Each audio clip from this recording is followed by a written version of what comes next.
Laksanakan 4 pakej ransangan ekonomi yang bernilai 305 bilion ringgit atau lebih 20% daripada KDNK negara bagi membantu rakyat dan perniagaan dan juga melindungi ekonomi kita.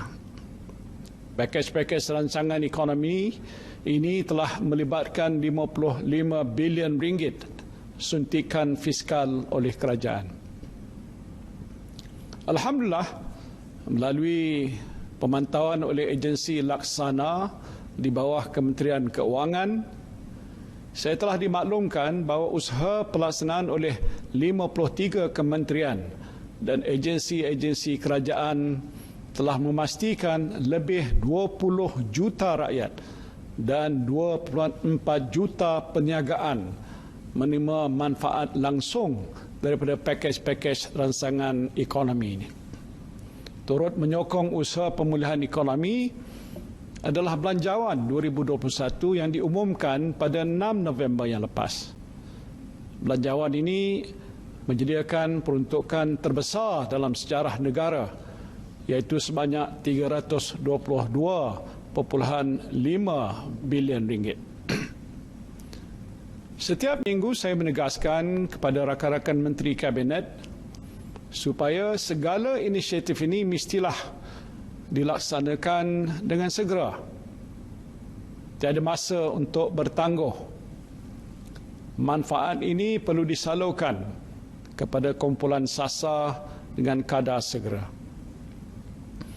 Kerajaan telah berkali-kali membuktikan bahawa kita tidak akan berkompromi di dalam memastikan kesejahteraan rakyat, kelangsungan perniagaan dan ketahanan ekonomi kita.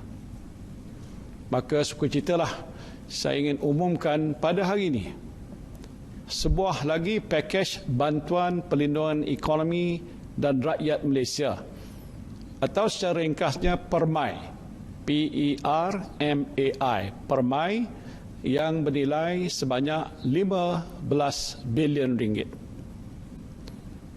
Secara amnya, pakej bantuan PERMAI ini menambah baik inisiatif sedia ada yang masih berterusan dan juga mempercepatkan pelaksanaan inisiatif yang berkaitan. Sebanyak 22 inisiatif akan dilaksanakan di bawah PERMAI yang berteraskan kepada 3 matlamat utama, iaitu pertama, memerangi wabak COVID-19, kedua, memelihara kebajikan rakyat, dan ketiga, menyokong kelangsungan perniagaan. Di bawah matlamat pertama untuk memerangi wabak COVID-19, kerajaan telah menyediakan dana tambahan sebanyak 1 bilion ringgit, merangkumi hampir 800 juta ringgit kepada Kementerian Kesihatan dan selebihnya kepada Majlis Keselamatan Negara dan juga agensi-agensi lain yang terlibat. Penyediaan peruntukan ini menumpukan kepada bekalan antaranya tambahan reagen dan kit saringan serta peralatan PPE terutamanya kepada petugas kesihatan. Sukacita saya mengumumkan bahawa perancangan program vaksinasi kita adalah on track. Kerajaan telah menandatangani 3 perjanjian dengan syarikat pengeluar vaksin dan dijangka menerima bekalan vaksin yang pertama pada penghujung bulan Februari nanti. Melalui jawatan kuasa khas jaminan akses bekalan vaksin COVID-19 yang telah ditubuhkan, kerajaan akan memastikan ketelusan perolehan vaksin dan program imunisasi kebangsaan akan diberikan perhatian utama. Sebanyak 3 bilion ringgit telah diperuntukkan khusus bagi perolehan ini. Bagi penetapan mereka yang akan menerima vaksin ini kelak, dalam sedikit masa lagi, garis panduan dan kaedah penentuan bagi individu yang perlu mengambil vaksin ini akan dihebahkan. Realistiknya, program vaksinasi ini dijangka berjalan secara berperingkat sehinggalah tempoh keseluruhannya selama 12 bulan. Ini bermakna kumpulan pertama yang dijangka menerima vaksin ini adalah pada awal Mac dan dapat meliputi lebih daripada 80% atau hampir 27 juta penduduk Malaysia menjelang suku pertama tahun 2022. Saya juga ingin berkongsi bahawa Jawatankuasa Muzakarah Majlis Kebangsaan bagi Hal Ehwal Agama Islam telah memutuskan hukum penggunaan vaksin COVID-19 adalah harus dan wajib diambil oleh golongan yang ditetapkan, menentukan kemaslahatan komuniti bagi melindungi manusia daripada dijangkiti penyakit berbahaya bukanlah perkara asing dalam perspektif syarak. Dalam usaha untuk memerangi wabak COVID-19, seramai 8,000 petugas kesihatan tambahan untuk Kementerian Kesihatan telah diluluskan pada tahun lepas. Mengambil kira situasi semasa, kerajaan akan menambah lebih daripada 3,500 anggota kesihatan yang mula bertugas pada hujung bulan ini dengan peruntukan tambahan 150 juta ringgit. Ini terdiri daripada penolong pegawai perubatan, paramedik, juruteknologi, makmal dan jururawat. Saya memberikan jaminan sekiranya terdapat keperluan akan datang dan bagi menggerakkan program imunisasi kelak, kerajaan bersedia untuk menambah pengambilan baru. Seperti yang telah diumumkan dalam Belanjawan 2021, pemberian one-off sebanyak RM500 pada semua petugas Barisan Hadapan Kesihatan dan RM300 kepada petugas Barisan Hadapan yang lain akan mula dibayar dalam suku tahun pertama tahun ini. Manakala bayaran bulanan sedia ada yang diterima sebanyak RM600 oleh petugas Barisan Hadapan Kesihatan dan RM200 oleh petugas Barisan Hadapan yang lain akan tetap diteruskan sehingga wabak COVID-19 ini berakhir. Untuk meneruskan semangat kerjasama antara sektor awam dan swasta dalam memerangi wabak COVID-19, hospital swasta telah bersetuju untuk menerima dan merawat kedua-dua pesakit COVID-19 dan juga bukan COVID-19 bagi meringankan tekanan pada sistem kesihatan awam. Kerajaan akan memperuntukkan RM100 juta bagi tujuan ini. Saya juga memahami kerisauan rakyat mengenai jangkitan COVID-19 dalam kalangan pekerja asing, terutamanya mereka yang bekerja di tapak pembinaan dan kilang. Dengan itu, SOP bagi pembinaan bangunan semasa PKP mensyaratkan syarikat menyediakan penginapan lengkap dan menghadkan pekerjanya ke tapak pembinaan. Selaras itu, majikan disarankan untuk memperketatkan amalan SOP, menambah baik penginapan dan kawalan pergerakan pekerja asing serta meningkatkan saringan bagi menyokong usaha membendung penularan COVID-19. Selain itu, Perkeso juga turut terlibat dalam pelaksanaan program ujian saringan COVID-19 ke atas pekerja asing yang berdaftar. Kos saringan akan ditanggung sepenuhnya oleh Perkeso di zon-zon merah bagi mengenal pasti kluster COVID-19 di tempat kerja. Dari 1 Disember 2020 hingga 17 Januari 2021, bilangan pekerja asing yang telah menjalani ujian saringan adalah seramai 160,982 orang.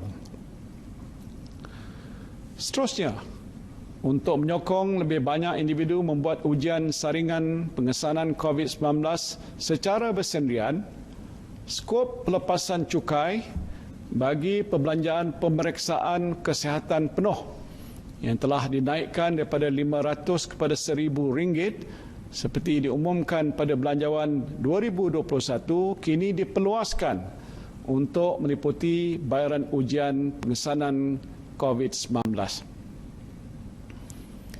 Matlamat kedua pakej bantuan permai ialah meneruskan usaha bagi memastikan kelangsungan hidup rakyat berikutan pelaksanaan PKP, terutamanya golongan mudah terjejas dan pekerja yang bergantung kepada upah harian.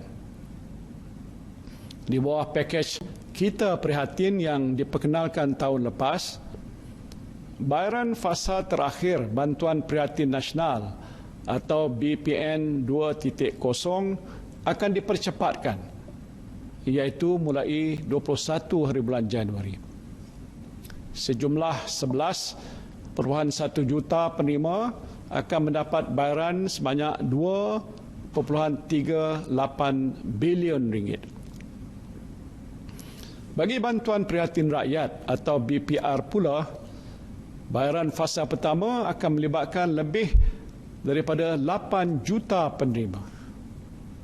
Golongan isi rumah berdapatan sehingga RM5,000 sebulan akan menerima RM300, dan bagi kategori bujang berpendapatan sehingga RM2,000 sebulan pula, mereka akan menerima RM150.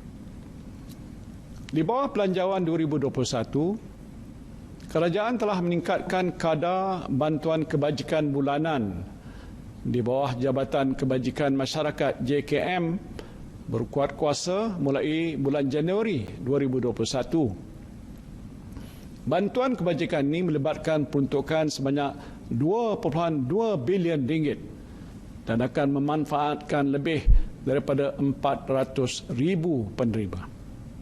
JKM juga akan segera melaksanakan program bakul makanan yang merangkumi barang makanan keperluan bernilai RM100 bagi setiap isi rumah yang layak dengan jumlah peruntukan sebanyak RM50 juta. Selain itu, bagi memastikan kebajikan kumpulan rentan terus terpelihara, kerajaan akan memperuntukkan RM25 juta di bawah program GLC Disaster Relief Network sebagai geran padanan bersama syarikat berkaitan kerajaan bagi inisiatif sosial.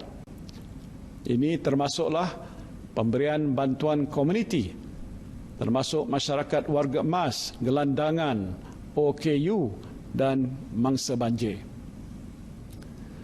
Sebagai tanda penghargaan pada usaha murni rakyat yang ingin bersama-sama menyalurkan sumbangan bagi mengekang penularan wabak COVID-19, kerajaan telah mengumumkan beberapa insentif dalam bentuk potongan cukai kepada penderma yang menyumbang wang tunai ataupun barangan serta membantu rakyat yang terkesan dengan wabak tersebut. Penyumbang tersebut layak menuntut potongan cukai daripada pendapatan kasar perniagaan atau pendapatan agregat mereka. Saudara dan saudari yang saya kasihi sekalian, semasa tempoh pelaksanaan PKP ini, saya ingin menekankan bahawa bantuan moratorium dan pengurangan bayaran balik pinjaman akan terus disediakan. Moratorium termasuk lanjutan moratorium dan pengurangan ansuran pinjaman akan ditawarkan oleh bank-bank seperti yang diumumkan sebelum ini. Bagi negeri-negeri yang dilanda banjir, 15 buah bank juga telah pun menawarkan moratorium bayaran balik pinjaman. Setakat ini lebih 1.3 juta peminjam telah memohon dan menerima bantuan pembayaran dengan kadar kelulusan sebanyak 95% bagi peminjam individu dan 99% bagi peminjam PKS.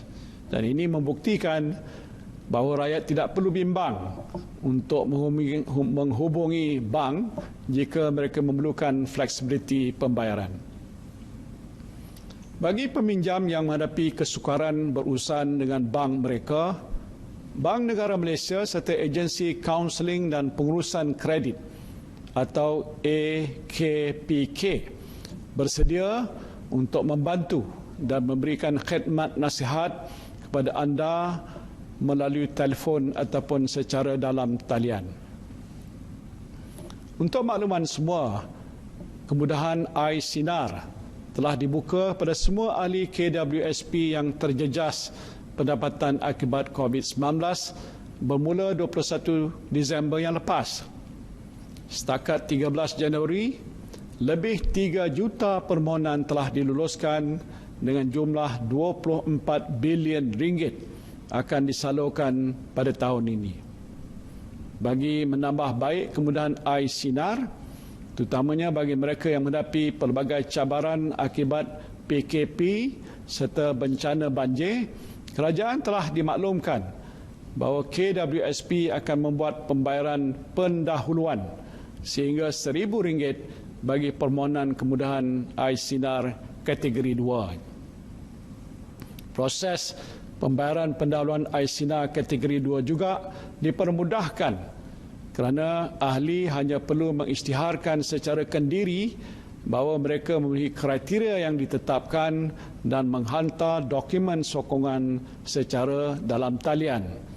Kerajaan juga telah meminta KWSP memudahkan proses pembayaran pendahuluan ini yang akan dibuat mulai 26 Januari dan maklumat lanjut akan diumumkan oleh KWSP dalam masa terdekat. Kerajaan juga telah melihat bahawa pelbagai insentif dan pelepasan cukai telah berjaya merangsang ekonomi di dalam beberapa sektor.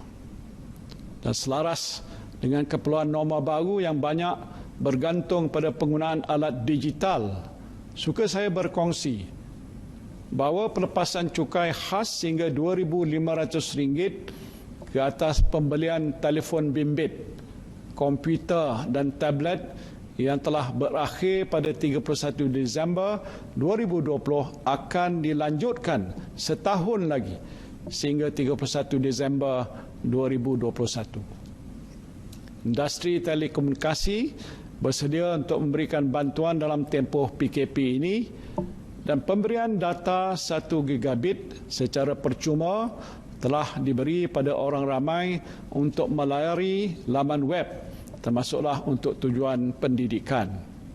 Kemudahan yang bernilai RM500 juta ini telah bermula pada 1 Januari 2021 dan akan dilanjutkan sehingga April 2021.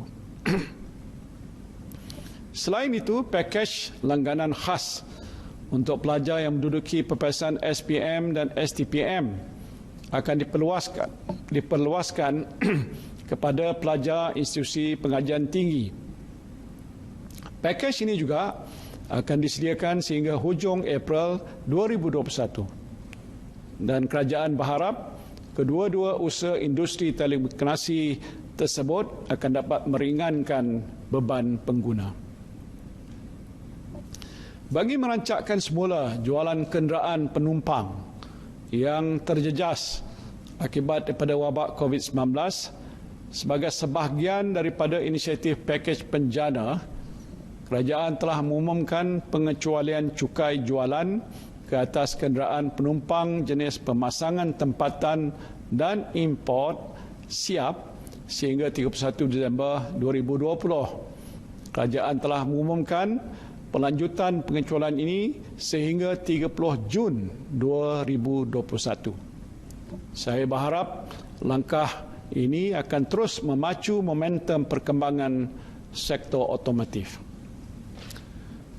Bagi peminjam PT-PTN pula yang terjejas akibat wabak COVID-19 dan bencana banjir, mereka boleh memohon moratorium bayaran balik pinjaman PT-PTN selama 3 bulan. Permohonan penangguhan boleh dibuat sehingga 31 Mac 2021. Saudara-saudari rakyat Malaysia yang dikasihi, bagi matlamat ketiga iaitu menyokong kelangsungan perniagaan, kerajaan memahami sepanjang tempoh PKP semua jenis perniagaan menghadapi pelbagai cabaran, termasuk kesukaran dalam menguruskan aliran tunai, perbelanjaan utiliti dan sewa premis. Sehubungan itu, kerajaan akan berusaha untuk mengurangkan beban yang ditanggung oleh sektor perniagaan menerusi beberapa langkah. Kerajaan mendapat maklum balas antara inisiatif yang telah disambut baik oleh pekerja dan majikan adalah program subsidi upah. Sukacita kerajaan mengumumkan program subsidi upah 3.0 di bawah Perkeso akan ditambah baik, di mana semua majikan yang beroperasi dalam PKP layak untuk memohon tanpa mengira sektornya. Dan untuk tempoh 1 bulan, majikan yang layak akan menerima subsidi upah berjumlah RM600 bagi setiap pekerja mereka yang bergaji kurang daripada RM4,000. Dan selain itu, had 200 pekerja bagi setiap permohonan akan ditingkatkan kepada 500 pekerja. Inisiatif ini melibatkan peruntukan tambahan sebanyak RM1 bilion yang dianggar akan memanfaatkan 250,000 majikan yang menggaji lebih daripada 2.6 juta pekerja. Bagi mereka yang kehilangan pekerjaan dalam tempoh pelaksanaan PKP, kerajaan bersetuju untuk melonggarkan syarat permohonan bagi program Sistem Insurans Pekerjaan atau SIP Prihatin. Pekerja yang tidak memenuhi caruman minimum ataupun tidak dilanjutkan kontrak perkhidmatan setelah pembaharuan dibuat sekurang-kurangnya 3 kali, sekarang dibenarkan untuk memohon bantuan keuangan SIP Prihatin sebanyak 30% daripada gaji mereka selama 3 bulan. Kerajaan menghargai sumbangan delivery riders yang menjadi barisan sokongan dalam penghantaran barangan dan makanan semasa tempoh kawalan pergerakan. Dan sumbangan itu sejumlah RM24 juta telah diperuntukkan oleh kerajaan bagi membiayai caruman penuh mereka ini di bawah skim keselamatan sosial pekerjaan sendiri Perkeso. Setakat ini hampir 32,000 permohonan daripada delivery riders telah diterima untuk perlindungan skim berkenaan. Semasa Belanjawan 2021, kerajaan telah pun mengumumkan bantuan keuangan sebanyak RM1,000 melalui geran khas prihatin tambahan ataupun JKP tambahan yang diberikan pada peniaga dan penjaja di Sabah.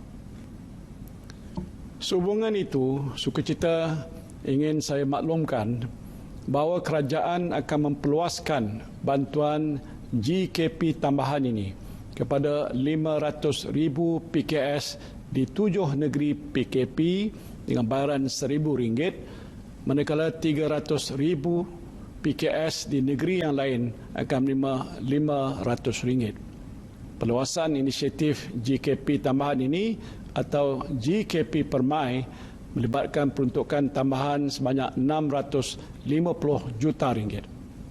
Namun demikian, sekiranya terdapat negeri-negeri yang berubah menjadi zon merah dan diisytiharkan PKP, kerajaan sedia membantu dengan menyalurkan bantuan tambahan kepada PKS di negeri tersebut dengan serta-merta. Bagi meringankan beban khususnya pemandu teksi dan bas, kerajaan bersetuju untuk menyediakan bantuan keuangan one-off sebanyak RM500 kepada 14,000 pemandu pelancong serta 118,000 pemandu teksi, bas sekolah, bas persiaran, kereta sewa dan e-hailing dengan peruntukan tambahan sebanyak RM66 juta ringgit. Selain itu, kerajaan kini memberikan layanan pengecualian duty excise dan cukai jualan bagi tujuan pindah milik, pelupusan dan kegunaan persediaan teksi dengan syarat kenderaan dimiliki selama 7 tahun. Sukacita dimaklumkan bahawa syarat ini dilonggarkan kepada 5 tahun mulai 1 Januari hingga 31 Disember 2021. Bagi membantu aliran tunai perusahaan mikro dan PKS, kerajaan akan mempercepatkan pelaksanaan skim-skim mikrokredit seperti mana yang pernah diumumkan sebelum ini. Sejumlah 1 bilion ringgit kemudahan mikrokredit disediakan bagi merangkumi pinjaman mudah berjumlah 390 juta ringgit oleh Bank Simpanan Nasional, 350 juta ringgit oleh Agrobank dan 295 juta ringgit oleh Tekun. Bagi terus menyokong golongan usahawan dan perniagaan untuk menjana pendapatan melalui jualan dalam talian ataupun platform e-dagang, kerajaan akan mempercepatkan pelaksanaan kempen e-dagang PKS dan PKS Mikro dan kempen Shop Malaysia Online dengan jumlah peruntukan 300 juta ringgit. Melalui kempen tersebut, usahawan mikro akan mendapat bimbingan perniagaan dan pembeli akan menikmati penjimatan melalui jual beli secara dalam talian. Di bawah penjana, kerajaan telah mengumumkan skim jaminan prihatin dana jamin atau SJPD yang berjumlah 50 bilion ringgit bagi menyokong sektor swasta untuk terus berkembang dan merancakkan ekonomi negara. Sebagai langkah penambahbaikan, kerajaan akan pertamanya meningkatkan pembiayaan maksimum daripada 500 juta kepada 1 bilion ringgit. Keduanya ialah memperluaskan skop pembiayaan kepada pembelanjaan modal dengan tempoh jaminan sehingga 10 tahun, dan ketiganya membenarkan syarikat milik asing yang beroperasi di Malaysia untuk mendapat jaminan SJPD dengan syarat jumlah pekerja tempatan mereka adalah sekurang-kurangnya 75%. Kerajaan berharap agar penambahbaikan SJPD ini akan dapat menjana pertumbuhan sektor swasta dan juga mengekalkan kedudukan Malaysia sebagai destinasi pilihan pelaburan. Saudara sekalian, bagi peminjam MARA akan meneruskan program MARA Prihatin Peace of Mind 2.0, di mana peminjam boleh memohon untuk membuat penjadualan semula bayaran balik kemudahan pinjaman pelajaran MARA atau moratorium pinjaman sehingga 31 Mac 2021. Sebagai tambahan, usahawan MARA yang terkesan akibat COVID-19, PKP dan bencana banjir boleh membuat program penjadualan semula pembiayaan perniagaan MARA. Selain itu, bagi penyewaan premis perniagaan, MARA telah bersetuju untuk memberikan diskaun 30% bagi tempoh 6 bulan mulai November 2020 hingga April 2021. Saya juga menyarankan lebih banyak agensi dan syarikat untuk turut menawarkan penjadualan semula pinjaman dan diskaun sewa premis perniagaan ini. Bagi mengurangkan bebanan PKS, kerajaan telah memberikan potongan cukai khas kepada syarikat yang memberi pengurangan sewa premis perniagaan sekurang-kurangnya 30% mulai 1 April 2020 sehingga 31 Mac 2021. Berdasarkan pada keadaan ekonomi semasa, potongan khas ini akan diperluaskan untuk meliputi pengurangan sewaan yang diberi kepada syarikat bukan PKS. Tempoh potongan khas ini juga akan dilanjutkan sehingga 30 Jun 2021. Selain itu, pembangunan sumber manusia berhad akan mengecualikan levy majikan bagi syarikat yang tidak dapat beroperasi semasa tempoh PKP dan PKPB. Selanjutnya, kerajaan juga bersetuju untuk memberikan diskaun khas bil elektrik sebanyak 10% bagi tempoh Januari hingga Mac 2021 kepada 6 sektor perniagaan di seluruh negara. Ini meliputi pengendali hotel, taman tema, pusat konvensyen, pusat beli belah, pejabat syarikat penerbangan, tempatan serta agensi pengembaraan dan pelancongan. Di samping itu, ribat elektrik diberikan kepada semua pengguna TNB, domestik dan bukan domestik, pada kadar 2 sen setiap kilowatt per jam, iaitu bersamaan penurunan bil elektrik sehingga 9% bagi tempoh 6 bulan mulai 1 Januari sehingga 30 Jun 2021. Syarikat Jaminan Pinjaman Perniagaan akan memperkenalkan skim rehabilitasi sewa beli bas dan teksi. Di bawah skim ini, 50% jaminan ke atas pinjaman akan disediakan bagi bas terpilih seperti bas persiaran dan teksi daripada syarikat sewa beli dan pajakan. Dengan itu, pengusaha bas dan teksi dapat menstruktur semula pinjaman mereka serta menikmati moratorium selama 12 bulan dan pembayaran balik bulanan yang lebih rendah. Jaminan sebanyak 1 bilion ringgit akan disediakan untuk tujuan ini. Pada tahun lepas, Akta Langkah-Langkah Sementara bagi mengurangkan kesan penyakit COVID-19 2020 atau Akta 829 telah digubal untuk membantu individu dan perniagaan yang terkesan daripada aspek ekonomi akibat wabak ini. Akta tersebut telah pun berkuat kuasa mulai 23 Oktober 2020. Tempoh kuat kuasa ketidakupayaan untuk melaksanakan obligasi kontraktual.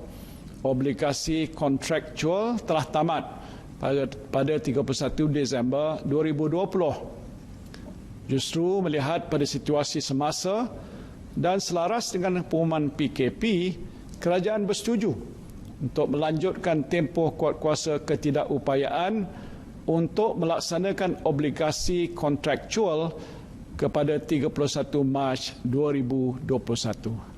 Ini meliputi perjanjian sewa beli ataupun kontrak pajakan dan kontrak jualan kredit untuk memanfaatkan golongan yang terjejas seperti golongan B40, M40 dan perusahaan mikro kerana gagal memenuhi obligasi kontrak mereka. Untuk memudahkan rakyat mendapat akses kepada maklumat mengenai semua inisiatif dan bantuan yang telah tersedia, saudara-saudari bolehlah melayari portal manfaat belanjawan 2021 mulai hari ini di alamat http://treasury.gov.my/manfaat. Sebelum ini kita telah menyaksikan kesan pelaksanaan PKP ke atas pertumbuhan ekonomi di mana KDNK suku tahun kedua 2020 mencatat kemerosotan yang sangat ketara dan kadar pengangguran juga telah meningkat. Alhamdulillah, dengan pelaksanaan pakej-pakej rancangan ekonomi, kita berjaya mencapai kadar penguncupan KDNK yang lebih kecil, iaitu daripada 17.1% kepada 2.7%, dan penurunan kadar pengangguran daripada 5.1% kepada 4.7% daripada suku kedua kepada suku ketiga 2020. Kerajaan tidak menjangkakan impak yang sama seperti suku kedua 2020 akan dialami dengan pelaksanaan PKP pada kali ini, memandangkan lebih banyak aktiviti ekonomi dibenarkan untuk beroperasi. Oleh itu, impak PKP semasa ke atas ekonomi masih terkawal. Pertumbuhan akan terus disokong oleh sektor ekspor yang memberangsangkan dengan pemulihan perdagangan dunia. Pakej ransangan ekonomi belanjawan 2021 dan pakej bantuan permai juga akan terus merancakkan penggunaan. Seterusnya, projek dan program yang berimpak tinggi dan mempunyai kesan pengganda yang besar akan terus memacu momentum pemulihan ekonomi. Kerajaan juga sedar pelaksanaan PKP yang disusuli dengan proklamasi darurat yang berkuat kuasa di negara ini mulai 11 Januari hingga 1 Ogos 2021 mungkin menimbulkan sedikit kegusaran dalam kalangan masyarakat serta komuniti perniagaan. Ingin saya tegaskan sekali lagi bahawa pengisytiharan darurat ini semata-mata bertujuan untuk mengekang penularan wabak COVID-19 yang kini menjadi ancaman terbesar terhadap pembangunan sosioekonomi negara kita. Kerajaan akan berusaha sedaya upaya untuk memastikan impak daripada langkah tersebut ke atas persekitaran ekonomi negara adalah terkawal. Malah kita telah melihat bahawa sejak 11 Januari 2021, pasaran modal seperti Bursa Malaysia dan pasaran bond kekal stabil dan teratur. Bagi membiayai pakej bantuan permai, kerajaan akan membuat penjajaran semula peruntukan sedia ada berdasarkan keutamaan semasa dan melalui perbelanjaan yang lebih berhemat. Kerajaan juga akan memastikan segala program yang diumumkan akan dilaksanakan dengan cepat dan lancar. Saudara-saudari yang dikasihi, dalam masa kita menghadapi wabak COVID-19, negara kita juga diuji dengan bencana banjir. Di kesempatan ini, Patik amat menjunjung kasih di atas keprihatinan dan perkenan ke bawah duli Yang Maha Mulia Seri Paduka Baginda Yang di-Pertuan Agong dan Raja Permaisuri Agong kerana turut mencemar duli dalam meredah banjir serta terlibat dalam misi bantuan pada mangsa-mangsa banjir di pusat penempatan sementara dan juga kampung-kampung di sekitar Pahang baru-baru ini. Saya telah mengarahkan agensi kerajaan yang berkaitan untuk menyegerakan segala bentuk bantuan bagi membaik pulih kerosakan infrastruktur kecil, rumah mangsa banjir serta membantu meringankan beban rakyat akibat bencana alam baru-baru ini. Kerajaan juga bersetuju untuk menyediakan peruntukan awal sebanyak 200 juta ringgit. Dan di samping itu sebanyak 50 juta ringgit telah disalurkan kepada kumpulan wang amanah bantuan bencana negara di bawah NADMA bagi perbelanjaan operasi banjir semasa tempoh monsun Timur Laut ini. Saya berharap saudara-saudari dapat terus kekal tenang di rumah masing-masing. Dan jika ada yang perlu hadir bertugas di pejabat, patuhilah SOP agar kekal selamat. Buat seluruh rakyat Malaysia, saya ingin merakamkan setinggi-tinggi ucapan terima kasih kerana memahami dan terus menyokong usaha kerajaan ini. Juga tidak ketinggalan penghargaan saya pada semua pihak yang telah turut membantu menangani wabak COVID-19 dan bencana banjir. Ini termasuklah sektor korporat, pihak NGO dan sukarelawan yang tidak mengenal penat lelah berganding bahu dalam nak mendepani cabaran ini. Saya menaruh penuh kepercayaan walaupun kita menghadapi 1001 masalah, namun kita juga mampu mengilhamkan 101,001 penyelesaian. Sebagai insan, kita boleh terus merancang dan melakukan yang terbaik. Dan selebihnya, kita perlu berdoa dan bertawakal pada Tuhan Yang Maha Esa. Berkat ilham dan kudrat yang dikurniakan, kita semua mampu membentuk kehidupan yang lebih baik. I believe the resourcefulness, tenacity and resilience inherent in our true Malaysian spirit will serve us well in facing this great adversity. We will prevail, insyaAllah. Terima kasih. Wabillahi taufiq wal hidayah. Assalamualaikum warahmatullahi wabarakatuh.